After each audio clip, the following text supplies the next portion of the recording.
The Galactic Academy's orientation day always brought the same tired spectacle. Hundreds of alien species gathered in the Grand Plaza, their scales gleaming, tentacles twitching, and multiple eyes scanning the competition with barely concealed smugness. The Varathi delegation preened their feathers while discussing their latest victory against the Terran colonies. The crystalline Zelthans chimed in harmonious agreement about humanity's inevitable defeat, and there, standing in the center of it all like a sore thumb, was Lieutenant Maya Torres. "Oh, look!" hissed Kex 9, his serpentine form coiling with amusement. "They actually sent one of those dirt dwellers to our academy. How quaint!" The other cadets erupted in clicks, chirps, and what passed for laughter among their species. Maya stood perfectly still, her dark eyes taking in every sneer, every dismissive gesture. She'd heard it all before during the 3-month journey to reach this place. Hairless ape, gravity-bound vermin, the weakest link in the galaxy's food chain.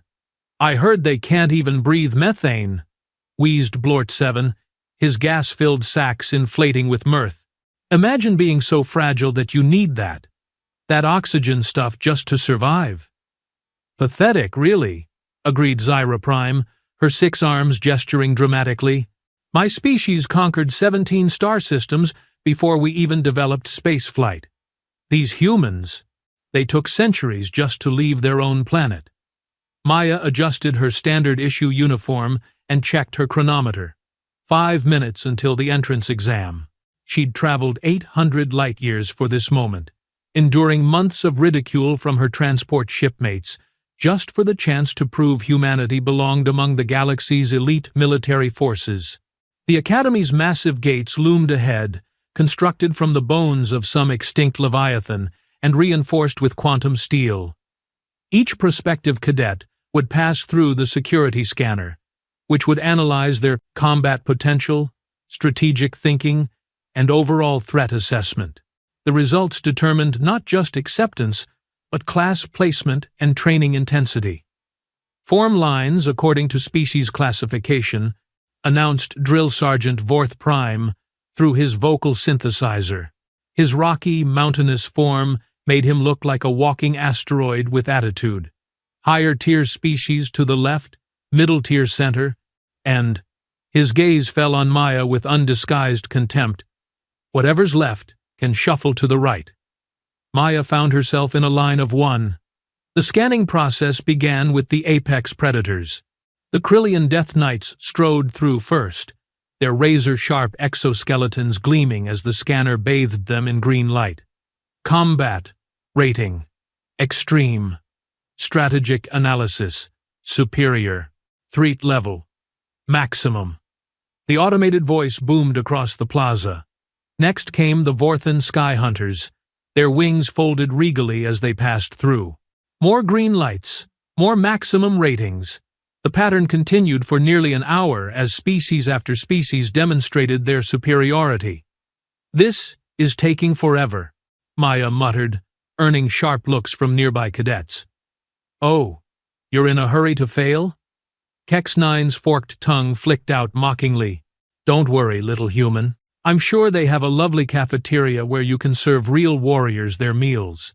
The middle-tier species fared reasonably well, earning yellow and orange readings with respectable combat ratings. Even they looked down at Maya with mixture of pity and amusement. At least they weren't dead last in the galactic hierarchy. Finally, after what felt like an eternity of waiting and enduring increasingly creative insults about human frailty, Maya approached the scanner. "State your name and planet of origin," commanded the scanning system. "Lieutenant Maya Torres, Earth, Sol System." A collective snicker rippled through the crowd. Earth, that backwater mudball on the galaxy's outer rim, home to the species that had somehow stumbled into space travel despite being made of meat and requiring constant hydration to survive. "Initiating full-spectrum analysis," the scanner announced. Maya stepped forward, feeling hundreds of alien eyes boring into her back. The scanning beam descended, starting at her head and moving slowly downward. The usual green light appeared, then flickered. Strange. The light changed to yellow, then orange, then something that made the gathered crowd murmur in confusion. Red. Not just red, but a pulsing, angry crimson that painted the entire gateway in warning hues. The scanner's mechanical voice crackled to life, but the words came out slower, as if the system was double-checking its own readings. Species identification confirmed. Homo sapiens. Earth origin. Combat rating. A long pause. Error. Recalibrating. The red light intensified, casting hellish shadows across the plaza. Maya stood perfectly still, though she could feel her heart racing. Whatever was happening, it wasn't normal. Combat rating. Undefined. Threat assessment. Warning. Subject exhibits unusual psychological markers. The crowd fell silent.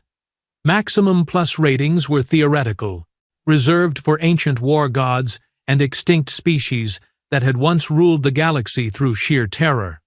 There must be some mistake, Drill Sergeant Vorth Prime rumbled, his rocky features creasing into a frown. Run the scan again. Scanning complete. Psychological profile. Extreme adaptability. Tactical creativity. Off the scale. Survival instinct. Unprecedented. Warning. The scanner's voice rose to maximum volume. Earthborn detected. Species classification. Do not engage without extreme caution. Maya stepped out of the scanner, her expression unchanged. The plaza remained dead silent, except for the sound of her boots on the stone floor. She could practically hear the gears turning in hundreds of alien minds, trying to process what they'd beat. Just witnessed. That's impossible, whispered Zyra Prime, her 6 arms trembling slightly. Humans are weak. Everyone knows that. They can barely lift their own body weight. Maybe the machine's broken, suggested Blort 7, though his gas sacks had deflated considerably. Drill Sergeant Vorth Prime approached the scanner, his massive form casting a shadow over Maya. System diagnostic complete. All functions operating within normal parameters. He turned to study the small human who had somehow broken their evaluation system. Cadet Torres. Explain these readings. Maya looked up at him with those unsettling human eyes. No second eyelid, no protective membrane. Just bare organic sensors that seemed to see right through him. I don't know, Sergeant. Maybe your machine needs better programming. The response drew a collective gasp from the assembled cadets. Nobody talked back to Vorth Prime. His species had conquered half the spiral arm before joining the academy as instructors. He could crush Maya's skull between 2 fingers without effort. Instead, he laughed. A sound like grinding tectonic plates that sent vibrations through the ground. Better programming. Yes, I think our human cadet here is going to provide us with some very interesting data. He gestured toward the academy entrance. Welcome to advanced combat training, Torres. I hope you survived the first week. As Maya walked through the gates, she could hear the whispered conversations starting behind her. Did you see how she looked at Vorth Prime? No fear at all. My species evolved from pack hunters, and even I wouldn't stare down a Rockthani war chief like that. Maximum plus rating. What does that even mean? I heard rumors about humans from the Outer Rim conflicts, but I thought they were just war stories. Maya allowed herself a small smile as she entered the academy proper. The corridors were vast and imposing, designed to accommodate everything from tiny pixie-class beings to massive titangent breeds. Holographic displays showed the history of galactic warfare, highlighting the greatest military minds and most decisive battles in known history. Her new dormitory assignment led her through sections marked for various species categories. She passed the apex predator wing, where the walls were reinforced to contain beings that could punch through starship hulls. The psychic combat section hummed with mental static from species that fought with their minds rather than claws. Finally, she reached her destination. Section Omega. The placard read, Special circumstances housing. Extreme caution advised. Well, Maya said to herself, looking at the imposing blast doors, this should be interesting. Her quarters turned out to be more like a secure containment unit than a dorm room. The walls were lined with some kind of energy-dampening material, and the door required both biometric scanning and a numerical code to open. A note waited on her desk. Cadet Torres. Report to Combat Assessment Lab 7 at 0800 tomorrow. Come prepared for live fire exercises. Your training will differ significantly from standard academy protocol. Do not discuss your scanner results with other cadets. Signed, Commandant Xeris Alpha. Maya set the note aside and began unpacking her few belongings. One advantage of being human, HAN, she traveled light. No specialized atmospheric equipment, no exotic dietary supplements, no religious artifacts that needed daily maintenance. Just clothes, a few personal items, and the small photo of her family back on Earth. A soft chime indicated an incoming message on her comm unit. Cadet Torres, this is Medical Officer TIS-9. Please report to Medbay 3 for your species-specific health evaluation. Bring any medical records from your homeworld. The medical bay turned out to be another adventure entirely.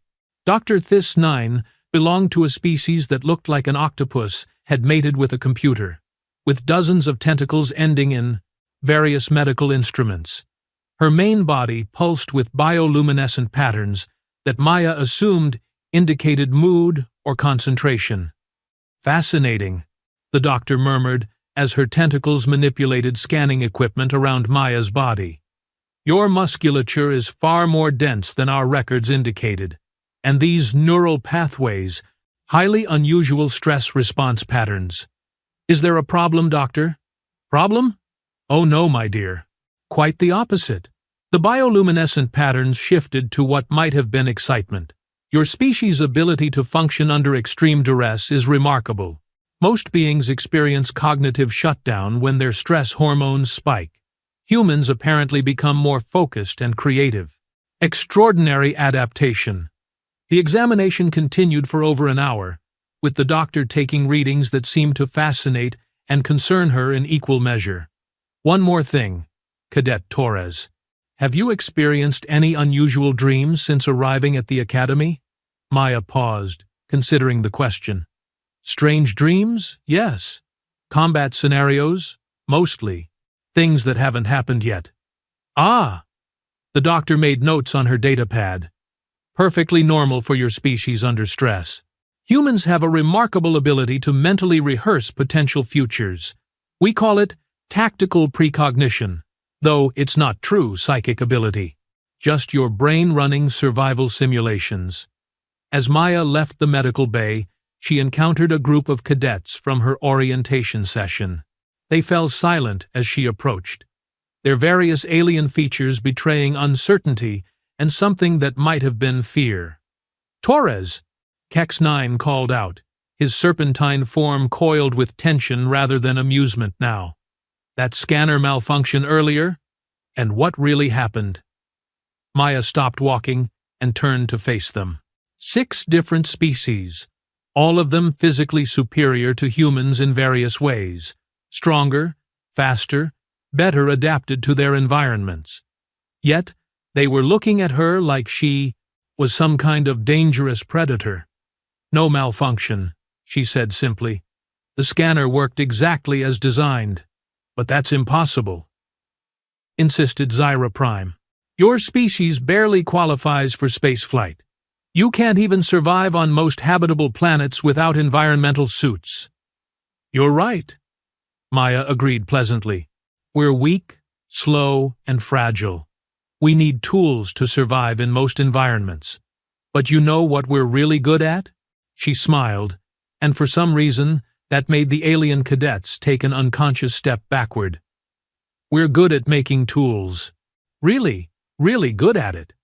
With that, she continued down the corridor, leaving the group to whisper among themselves about scanner malfunctions and impossible readings. Her first night at the academy was interrupted 3 times by what the computer classified as proximity alerts. Each time, Maya woke to find her door had detected someone or something approaching her quarters, only to retreat without making contact.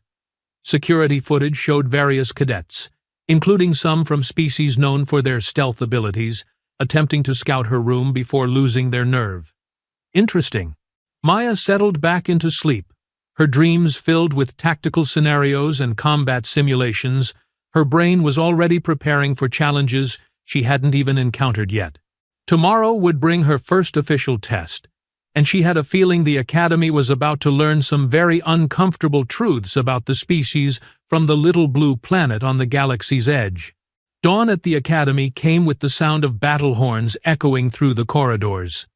Maya dressed quickly, noting that her new uniform had been modified with additional armor plating and what looked like impact sensors. Someone expected her to take a beating today. Combat Assessment Lab 7 turned out to be a massive arena, filled with holographic environments that could simulate everything from asteroid fields to underwater cities. Waiting for her were 3 instructors she hadn't met before, along with a viewing gallery packed with curious cadets and faculty members. Cadet Torres, called Instructor Vex Prime, a being that looked like a cross between a praying mantis and a battle tank. Today we determine if yesterday's scanner readings were accurate or if you're just another overhyped primitive. Maya stepped into the arena's center, immediately noticing the subtle hum of recording equipment. Whatever happened here would be analyzed, studied, and probably broadcast across the Academy network. No pressure at all. Your first test is simple, announced Combat Instructor Zolt 7, his multiple eye stalks focusing on her from different angles. Survive for 10 minutes against our standard training construct. Most cadets last 30 seconds on their first attempt.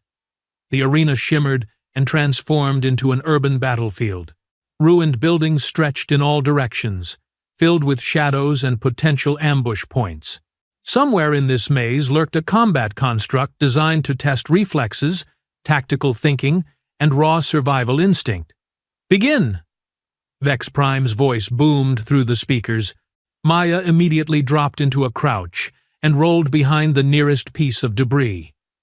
The watching aliens murmured in surprise. Most cadets charged forward, relying on their natural weapons and superior strength. Humans, apparently, had different ideas about combat. A plasma bolt sizzled past her head, scorching the concrete where she'd been standing moments before. The combat construct had found her position remarkably quickly.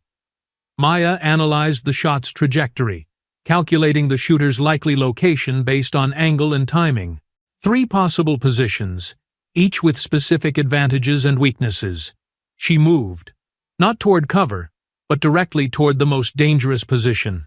The construct's sensors tracked her movement, adjusting its aim. But Maya wasn't running in a straight line. Her path wove between obstacles in a pattern that seemed random, but actually forced the construct to constantly recalculate firing solutions. Fascinating, murmured Dr. Tis9 from the viewing gallery. She's using her own unpredictability as a weapon. The construct emerged from behind a collapsed wall, its angular form bristling with weapons. Most cadets would have panicked at the sight of something twice their size, with enough firepower to level a city block. Maya smiled and picked up a piece of rubble. Did she just grin at the death machine? Whispered Blort 7, his gas sacks deflating with anxiety. Maya threw the rubble, not at the construct, but at a precariously balanced section of debris above its position. The makeshift projectile struck with perfect timing, triggering a small avalanche that forced the construct to shift position to avoid being buried. In that moment of movement, Maya saw her opportunity. She sprinted forward, staying low and using the dust cloud as cover.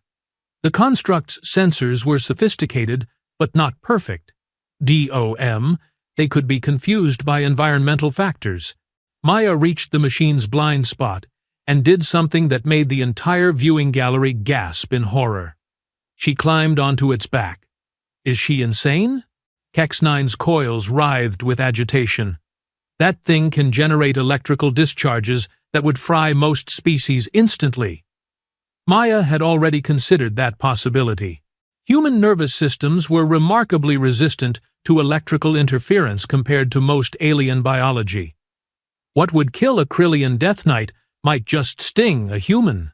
She pressed against the construct's main sensor array and began systematically removing access panels.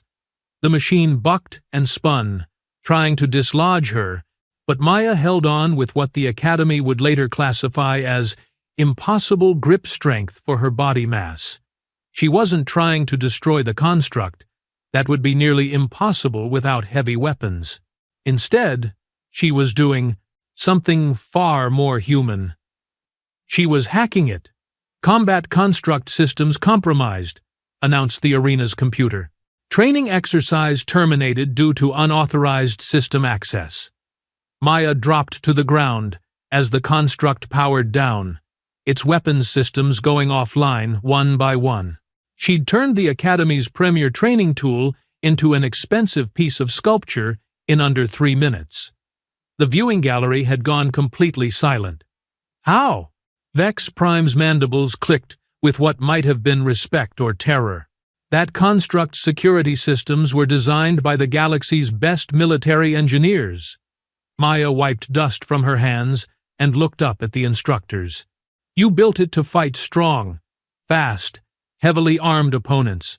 You never considered what would happen if someone small and clever got close enough to reprogram it.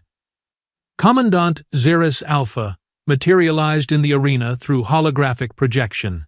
Her crystalline form pulsed with patterns that indicated deep thought mixed with growing concern. Cadet Torres. Her voice resonated through harmonic frequencies that made the air shimmer. In 50 years of Academy operation, no cadet has ever defeated a combat construct by converting it into an ally. I didn't convert it into an ally, Maya corrected politely. I just convinced it that its target parameters were wrong. The distinction seemed to worry the aliens even more. Your next test, announced Instructor Zolt 7, his eye stalks weaving nervously, will be tactical analysis. You'll be presented with historical battle scenarios and asked to provide strategic solutions. The arena transformed again, this time displaying a 3-dimensional holographic battle map. Maya recognized it immediately, the Battle of Vega Prime, where a massive Krillian fleet had decimated 3 coalition worlds before being stopped at enormous cost. The Krillian Death Fleet approaches from the outer system, explained Vex Prime. Coalition forces are outnumbered 4-1. Conventional wisdom suggests immediate retreat to preserve forces. What is your tactical assessment? Maya studied the display, noting fleet positions, supply lines, and gravitational factors. The watching cadets expected her to suggest some desperate last stand or miraculous flanking maneuver. Instead, she pointed to something most military minds overlooked. The Krillian fleet is traveling in perfect formation, she observed. Beautiful, efficient, and completely predictable. I'd hit their supply ships first, but not to destroy them. Explain, commanded Xeris Alpha, her form brightening with interest. Every species thinks about war differently, Maya continued, manipulating the holographic display to highlight specific vessels. Krillians value honor and direct confrontation. They'd never consider retreating just because their supplies were compromised. But if you could contaminate their food stores with something that caused mild digestive distress. The alien instructors exchanged glances that somehow conveyed horror despite their vastly different facial structures. You would poison their food supply? Zolt 7's voice carried overtones of disgust. Not poison, just enough biological agents to make them uncomfortable. Humans learned long ago that an enemy who's constantly running to the bathroom isn't an effective fighting force. Meanwhile, you use their predictable formation against them by mining the exact path they'll take through the asteroid field. Maya highlighted the tactical advantages of her approach, showing how biological warfare combined with psychological manipulation could defeat a numerically superior force without massive casualties. The solution was elegant, effective, and completely horrifying to beings who still believed in honorable combat. That's cheating," whispered Zyra Prime from the gallery. "No," Maya replied calmly. "That's winning." The final test involved single combat against volunteer cadets from various species. Maya faced opponents who were stronger, faster, and better armed than any human. Each time, she found ways to win that left her opponents and the watching crowd more confused than impressed.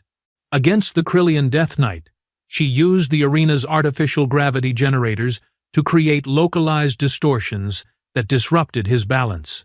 Against the Vorthan Sky Hunter, she employed sonic frequencies that interfered with his echolocation. Each victory came through understanding her opponent's strengths and turning them into weaknesses. "This is impossible," muttered Kex-9 after watching Maya defeat her 7th consecutive opponent. "She's smaller and weaker than all of them, but she keeps winning." "She fights like prey that's tired of being hunted," observed Dr. This 9, her tentacles weaving complex patterns of analysis. Every tactic is designed around the assumption that her opponent is physically superior.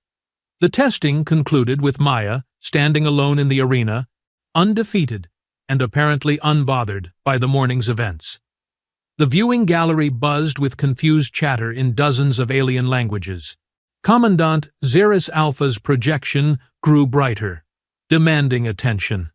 "Cadet Torres, your performance today has raised significant questions about human military potential. Our records indicate your species has been involved in only minor border conflicts with primitive civilizations."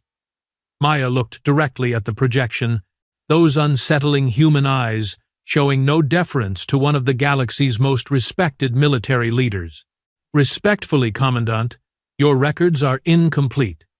"Elaborate." "Humans don't fight other species very often," Maya explained, her voice carrying to every corner of the arena. "We're too busy fighting each other. We've been perfecting warfare for thousands of years, competing against opponents who think exactly like us. Every strategy, every tactic, every dirty trick. We've seen it all before, usually from our own kind." The implication hung in the air like a toxic cloud. While other species had conquered primitive worlds or fought occasional territorial disputes, humans had spent millennia locked in constant warfare with beings of equal intelligence and creativity. They'd turned conflict into an art form. "Furthermore," Maya continued, "most species seem to believe that superior physical capabilities guarantee victory. Humans learned early that the smartest fighter usually beats the strongest one." Xeris Alpha's form pulsed with what might have been concern. "And now your species has joined the galactic community." "Yes," Maya agreed pleasantly. "We have." The Academy's evening meal became an exercise in alien psychology. Maya sat alone at a table, while other cadets whispered and pointed from across the cafeteria. Nobody wanted to sit near the small human who had somehow redefined their understanding of combat effectiveness. "She doesn't look dangerous," someone murmured in Galactic Standard. "Neither does a quantum virus," another voice replied, "until it starts rewriting your DNA." Maya ate her meal, carefully prepared human-compatible nutrition blocks that tasted like cardboard, while listening to increasingly wild theories about Earth's military capabilities. According to cafeteria gossip, her homeworld was either a secret military training facility, a prison planet for dangerous criminals, or a biological weapons laboratory that had somehow gained sentience. None of them guessed the truth. Earth was just a small planet where survival required creativity, and creativity had made humans very, very good at war. Later that evening, Maya received another message from Commandant Xeris Alpha. "Report to Strategic Planning Center 1 tomorrow at 0600. Bring all personal effects. Your training assignment has been changed." The Strategic Planning Center occupied the Academy's highest tower, with panoramic windows showing the 3 moons of Nexus Prime. Maya arrived to find the facility's most senior faculty waiting for her. Along with several beings she didn't recognize, but whose presence made the air itself feel heavier. Xeris Alpha began, her crystalline form reflecting the morning light in complex patterns. Based on yesterday's evaluation, we're making an unprecedented decision. You're being transferred to Advanced Strategic Development, ISM, a program that typically requires years of standard training to access. Maya nodded politely, though she suspected this wasn't entirely good news. You'll be working directly with our senior tacticians on theoretical scenarios involving large-scale conflicts, continued the Commandant. Your human perspective on warfare may provide insights we've overlooked. One of the unrecognized beings stepped forward, something that looked like a walking storm cloud with too many eyes. I am War Council Prime Vorthak. Your species' approach to combat has been noted by higher authorities. We need to understand human military doctrine before your people become more widespread in galactic affairs. The implication was clear. Maya wasn't just a cadet anymore. She was an intelligence asset, possibly a threat assessment, and definitely something that made the galaxy's military leaders nervous. I understand, Maya replied, meeting Vorthak's many-eyed gaze without flinching. When do we start? Now, the storm being rumbled. Your first assignment is to analyze the hegemony war records and identify tactical errors that led to the coalition's victory. Previous analysts have concluded that superior numbers and technology were the deciding factors. Maya spent the next several hours reviewing battle records, supply manifests, and strategic reports from the galaxy's most devastating recent conflict. The coalition's victory over the hegemony had cost billions of lives and reshaped the political landscape of three spiral arms. Her analysis, when completed, painted a very different picture of the war's outcome. The coalition didn't win because of superior numbers or technology, Maya announced to the assembled War Council. They won because they were fighting a different war entirely. She activated the holographic display, showing troop movements and battle sequences that had been studied by military scholars for decades. The hegemony fought for territory, resources, and strategic advantage, traditional military objectives. The coalition fought to make the hegemony's population lose faith in their government's ability to protect them.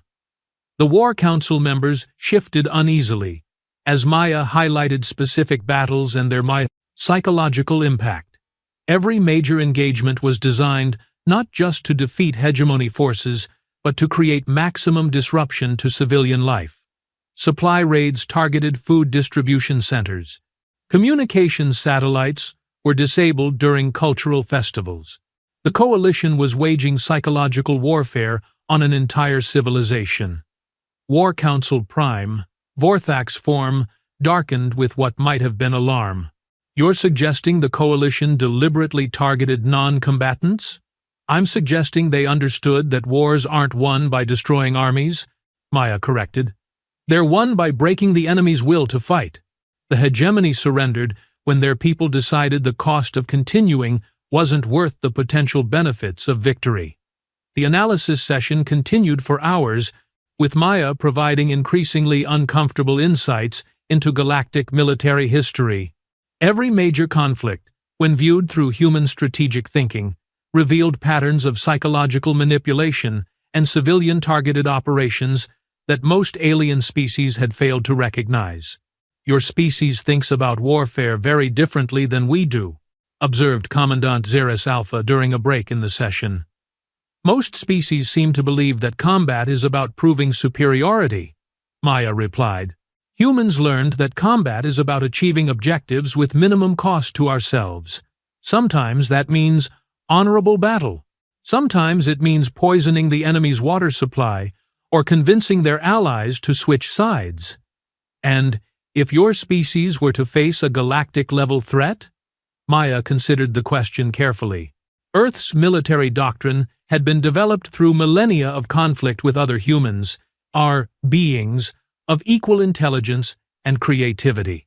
Applying those same principles against alien species with different psychological frameworks and technological capabilities.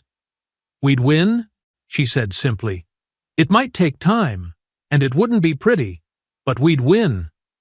The War Council's emergency session that evening lasted until the early hours of the morning. Maya wasn't invited to attend, but she could guess the topic of discussion. The galaxy had spent thousands of years believing that humans were a minor species from an insignificant world. Today's analysis had revealed something far more disturbing. Humans were potentially the most dangerous military force the galaxy had ever encountered, and they'd just been given access to advanced technology and detailed intelligence about every major alien species. Maya's final day at the Academy began with a personal meeting with Commandant Xeris Alpha. The crystalline being's form seemed dimmer than usual, as if recent revelations had drained some vital energy. "Cadet Torres," she began, "the War Council has reached a decision regarding your continued education here." "I'm being expelled," Maya guessed. "Quite the opposite. You're being graduated immediately, with full honors and a direct commission to Lieutenant Commander. Your first assignment will be developing defensive strategies for the Outer Rim colonies, LSOs, specifically preparations for potential human expansion into those territories." Maya raised an eyebrow. "You're asking me to help you defend against my own people?"